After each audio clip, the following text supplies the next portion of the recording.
Your network is your net worth.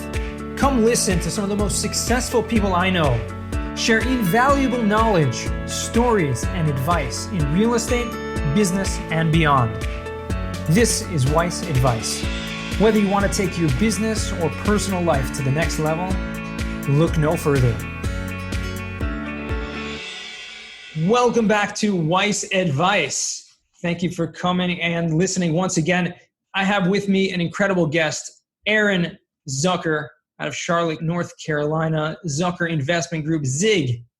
When he's zigging, you're zagging, but you know what? You want to be keeping up with his zigs because he's doing amazing things over here. A little background on Aaron. He started Zucker Investment Group back in December of 2018, which is a real estate investment company. And, I'd love to hear a little more from Aaron himself because I'm sure he could describe himself a little better than anyone. So Aaron, why don't you give us a little of your background? Sure. So as you mentioned, I live in Charlotte. I'm originally from here, grew up, born and raised, went to the University of Alabama for school and got my first taste of retail real estate and entrepreneurship at the same time there. Some friends and I did what all the college kids eventually do, is talk about opening a bar. The only difference is that we were crazy and stupid enough to do it, so we did it. So that was in April or May of 2010, so the end of my junior year. We basically turned around this failing bar and we're having fun doing it, but we were working hard. And when we were working hard, one of the results kind of yielded into us walking down the street because our landlord was that close to us. And I walked the rent check down one day and it was like 10 in the morning on a weekday. And I had to slip it underneath his door because he wasn't there. And so I got back and I asked my partners and a couple other of our staff, I said, hey, what's the deal with our landlord? He's not there. Like, the middle of a work day, and I've got his money. Like, you would think he'd be there to gladly collect it. And somebody said, oh no, that guy's got like 400 properties around town. He's out on the golf course all the time. I said, I'm working really hard to pay this guy rent. Maybe I need to shift my focus and become the landlord. So that was sort of my first taste of both entrepreneurship while I was in school, getting my real education, as a lot of people like to put it, right, coupled with exposure to retail real estate. And that piqued my interest. And then eventually after college, I was fortunate enough to land a job in Atlanta with DLC management and retail leasing, phenomenal education. But those guys had an opportunity thereafter to move back to Charlotte, I thought I'd never leave. I was with Phillips Edison and Company, which was a great opportunity. They gave me an opportunity to lease more shopping centers that were definitely value add, tertiary and secondary markets, a lot of vacancy, which I looked at as opportunity. And at the time, I was just excited to be able to make a commission, whether if it was a 1,200 square foot nail salon or it could have been a big box retailer or anything in between. I was just excited to have vacancy and to put my name on a sign and go out there and hunt and find deals. So my background is exclusively in retail leasing. And then in 2016, 3 years after I moved back to Charlotte saying, I'm never leaving, this is home, I moved to South Florida, Boca Raton to be specific, and was really lucky. That was sort of my breakthrough job to land with a company called Peb Enterprises, family office there who owns shopping centers and office buildings in 12 states. They kind of gave me the reins to running the leasing team. The company allowed me to kind of be in the room when a lot of high level decisions were being made. So I went from just being a leasing guy, which was certainly my core role within the organization, but to being, exposed into the room when we were deciding whether or not to hire someone or let someone go or refinance a property or purchase one or sell one. And so I realized that there was more to the game than leasing, and they allowed me to be in the room and have my vote on matters that was instrumental to my development. I'm forever grateful for it. And, after a few years, I'd kind of come to the inflection point in my career where I knew enough to be dangerous, but still had an overwhelming amount of ambition and decided to go out on my own. So that's when I started Zig in December of 18. Okay. So Zig, and you took all that experience that you had in leasing and then with Peb going through. But, at one point, obviously you said you had enough knowledge to be dangerous, but there was a certain point that you're like, hey, I gotta just the entrepreneurship in you, I gotta go off on my own and start something on your own. And you are on your own, right? Do you have a team working with you on this, or it's primarily? I've got a great intern who's awesome, a guy named Ben Eblin down. He's quarantined with his family in a different state right now. So the dynamics between us are a little bit different than either of us would prefer, I'm sure. But no, for the most part, it's really just me. I say that I have phenomenal partners who are investors But there's people in the industry who are young, aggressive brokers all the way up to family friends using IRA money to use as an alternative investment vehicle. And then I really don't make any high level decisions on the property in any property or any acquisition without talking to the alliances that I have in the industry. I would say, aside from leasing, and probably even more so than leasing, my biggest competitive advantage is my Rolodex and knowing great people like you. Mm-hmm. And you're buying retail properties, right? So That's correct. You own 6 properties currently Correct. or you have owned since December 18th. So we're talking about in a period of less than 18 months. Okay. A guy who's, not yet 30. I'm right? 31 actually. Okay. 31. But when you started, you're I'm not yet old. 30. Yeah. I was like 28, I think, 29 maybe. I think it was 28 right when I signed it. Yeah. 29.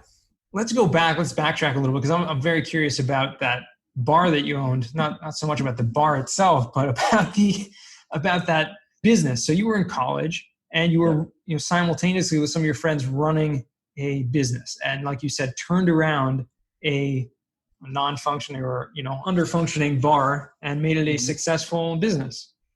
Yeah, that was the goal. I think the biggest advantage that we had going into that venture is that we didn't know anything.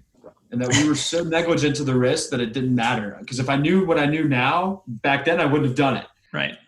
So I think it's exactly what it sounded like. It was just guys having fun, doing what they, it was a marketing shtick. I mean, we went out and, we begged all of our friends and fraternities and sororities and athletes and everybody we could to come into the bar and just have fun and buy drinks and don't do anything overly stupid.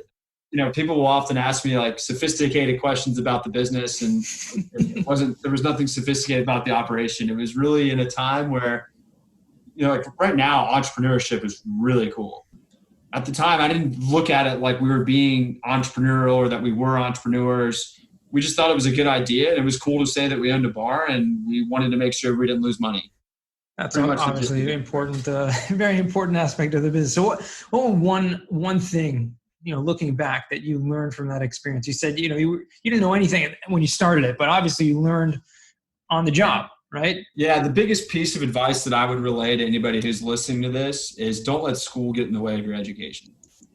Because I learned so much more in the year and change that I was in school while we owned it than I did in the 4 years of university and the 14 years of high school, middle school, and elementary school leading up to it. That's just the fact of the matter. Now, albeit I wasn't like a pre-med or an accounting degree major, I was a communications guy. I didn't know what I wanted to do. Right. When you think about my family's lineage, it probably makes more sense in hindsight that I ended up becoming an entrepreneur, but I don't know. That's just my story. That's incredible. Okay. So now let's fast forward. So now you're Zig, you're in 2020, you're in the, coronavirus, COVID pandemic, and you have retail properties. So what type of properties do you own? Which retail properties? Predominantly single tenant. So single tenant properties. Yeah. Okay. And that's not by design. I think I spent probably an equal amount of time chasing small unanchored multi-tenant deals with a value add component, as well as single tenant net lease deals. I think it's totally coincidental that the first 6 that I've bought have been single tenant.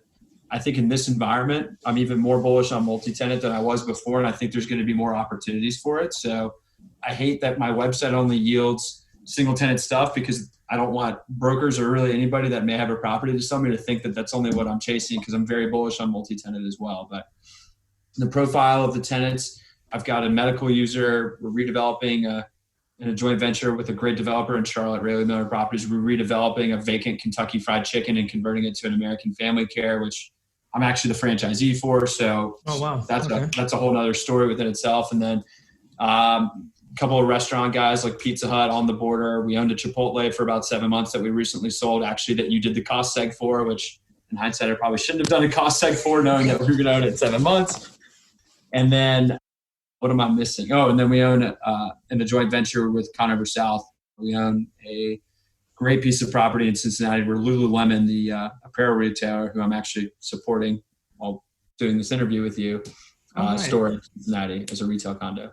Amazing. So you're obviously, like you said, bullish on the retail part. I think a lot of people right now are reconsidering what is happening in the retail world. For years, there's been this kind of the buzz going around, and anyone who's educated enough to actually look at the numbers instead of look at the news and the media will see that it's not what it sounds like, right? The retail apocalypse, obviously there were a lot of big box and a lot of big, large corporations that were having trouble and went to bankruptcy and all kinds of stuff like that, and still happening today. But at the same time, there are a lot of small businesses and small retailers, regional chains and whatnot that are actually thriving. But now things have totally flipped upside down. What's your outlook on that going forward? I mean, you mentioned being bullish on the multi-tenant retail properties. I am. Look, there's inevitably going to be some serious change in casualties as a result of this. There's no denying that. I'm still very bullish on it from an acquisition perspective because I feel that good real estate is good real estate. And 90 days ago, if I wanted to buy a well-located multi-tenant strip with strong credit, it was 100% leased and it was at a 6 cap. Well, in today's environment, maybe it's 65% leased because it only takes one tenant going away to make it 65% leased, right? Mm-hmm. And I can buy that on in-place income of higher than a 6 cap, maybe 7, 7.5, 8. I'm negotiating a deal right now that's in the 8s, that's well located, that's 50% leased. I think that, yes, as long as you are conservative in your underwriting and thinking that there's going to be probably a little bit of a reset in rents, A, and B, it's going to take you a little bit of time to lease it up. Mm-hmm. You've got the appropriate reserves and deal structure put together. You can really hit some nice doubles, triples, and home runs in this environment down the line. And this is the time to be in acquisition mode. I've been talking a big game the last couple of years, even before I went out on my own. When this next recession comes, I'm going to go on a buying spree. Well, it's time for me to put my money where my mouth is and execute because I feel like this could be that opportunity. I'm not going to let a stone go unturned that makes sense for Zig.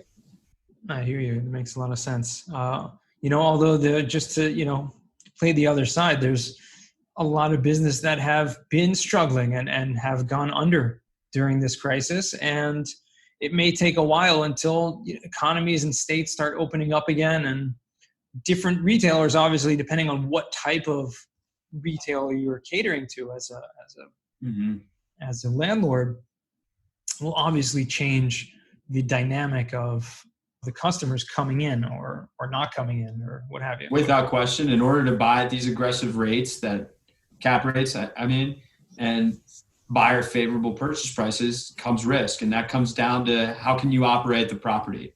Mm-hmm. So a lot of the single tenant and multi-tenant net lease guys that are playing in the same $5, $6, $7 million and under space that I am, typically those buyers aren't even in the business, right? They're not like you and I, and that live, eat, breathe, and sleep commercial real estate on a day in, day out basis. And I don't mean to toot my own horn, but I feel like my background and specifically retail leasing sort of gives Zig a competitive advantage because even though I may or may not be the best leasing guy out there, I certainly know I'd like to think enough to be dangerous. And I have connections with the top tenant rep and landlord rep brokers throughout the country, from Minnesota to Texas to Florida, the mid-Atlantic, and everywhere in between. So it's certainly a gamble, but we're far under leveraged.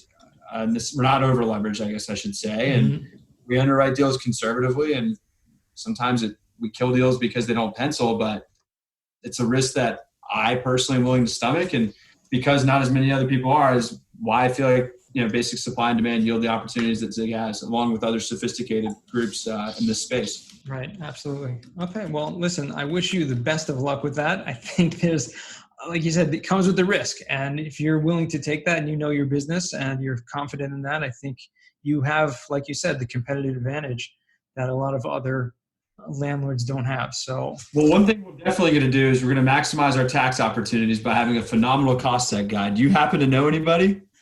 I'll put in a good word for you. Thanks. Okay, Aaron, it's time for our final four. You ready to jump into that? I'll give you the best shot I got. Okay, we're going to tip off. Right. What was the worst job that you ever had? I was a pizza delivery boy in high school. That was tough to stomach because that required weekend nights and my car and myself smelling like pizza grease. That and being a bar owner in college, right? Because that was the most fun job I've ever had, but also had many downsides, like being up until 3 or 4 in the morning cleaning, or having everybody and their mother asking you for free drinks when you're in business to make a profit. So I would say those two. So combine them, a pizza delivery bar you probably wouldn't do in the future. No, the pizza delivery boy thing, I would like to think that ship has sailed. What was the worst job you ever had? Everybody wants to know this now that you've asked me. Now that I've asked you, the worst job that I ever had was probably, I would have to think about that. I was probably the best and the worst was being a camp counselor. Okay. Because I loved it. I love, kids. I love, working with other people, and, summer camp was the best. But at the same time, there were some things about it that was just a nightmare.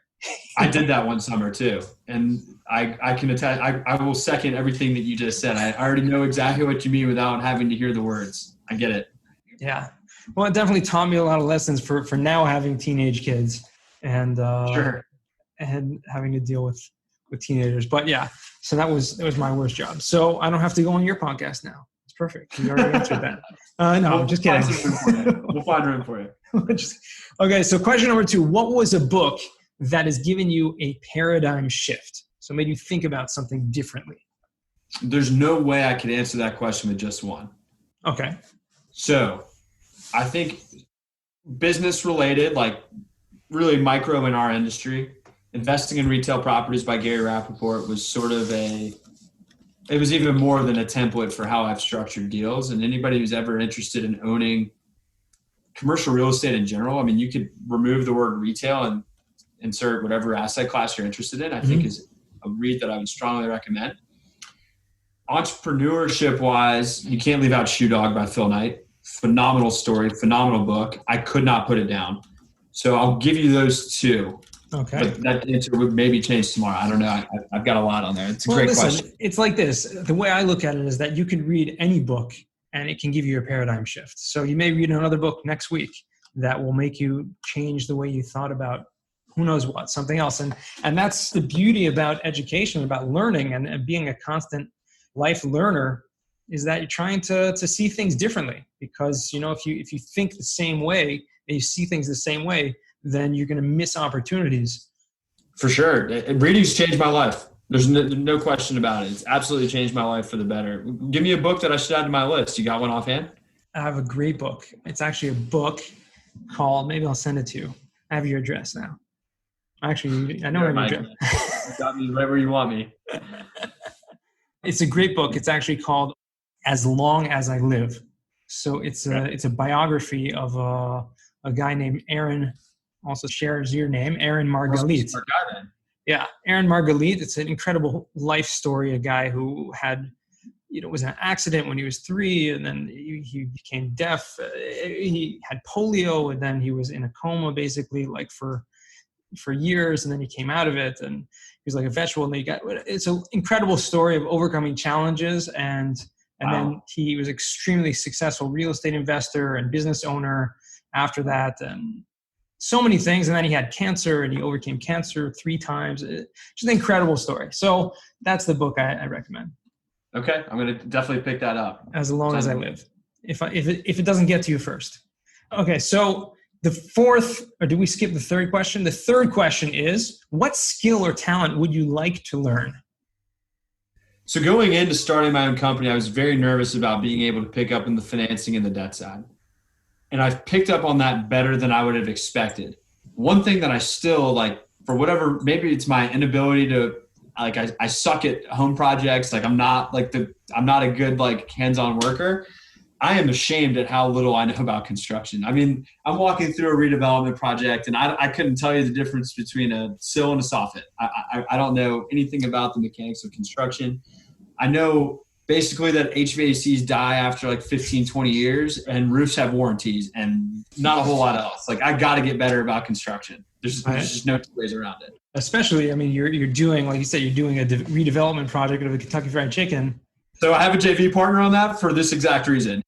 One of my strengths is that I don't know what I don't know, and I find people who do whenever I need to. So I would say it's the perfect opportunity, that you have a partner to take advantage of that opportunity to for learn sure. from them. You'll be blown away by this. I didn't know what a cost seg was 2 years ago. Well, I'm glad I changed I did not know what you did. I didn't even know what you did existed 2 years ago. Didn't even, and my accountant said, hey, we got to do a cost seg when I bought my first deal. And I said, Jason, don't tell anybody, but what's a cost seg?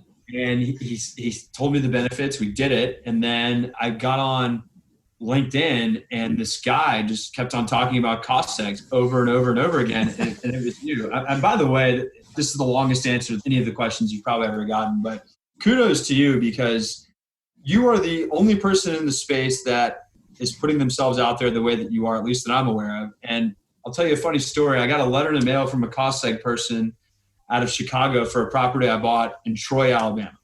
And I name all of my properties Zig, Insert City, LLC. LLC, right. So this person wrote me a handwritten note and addressed Dear it. Zig blank LLC. Dear Troy. They thought my name was Troy Zig. Troy Zig was my name. So anybody who's considering Yona's services, I can't strongly recommend as a past client and soon to be future. In fact, I've got a property that we need to talk about offline, but I just totally commend you for everything that you're doing in your space. So congratulations on all your successes, and I'm looking forward to continuing to see you guys grow. I appreciate that. Thanks so much, Aaron. All the checks in the mail. No, so what I really wanted to, the amazing thing is, and I pointed this out before, and this just goes to anyone listening about personal branding and about the power of LinkedIn. So Aaron says how much I talk about cost segregation. I post every single day on LinkedIn pretty much, except the weekends and holidays. But you would be surprised that about 10% or so of what I post is actually about cost segregation.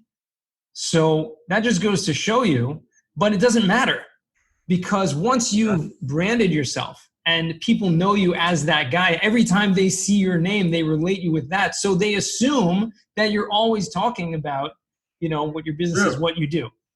Guilty, for sure. No, and that's but that's incredible, strategy. And, thank God that I've, kind of mastered that skill and, to the audience and everyone that has engaged with me for that. But yeah, just an incredible piece of advice for LinkedIn and for marketing in general. You don't have to be talking about what you do. If you do even a small percentage of the time, people will still relate to you as that. So we're going to get to the fourth and final question here, which is, what does success mean to you? Being able to do whatever I want, wherever I want, with whoever I want. That's it. If I want to take a few days off to hang out with my friends or family or whatever it may be, or to go do some philanthropic work, and I've set myself up and my company up in a position to be able to do that, and it can run itself, that is clear, true, defined success to me. And that's what motivates me every day to get up and get going and get to that point. Incredible. Thank you so much, Aaron. And where can our listeners find you?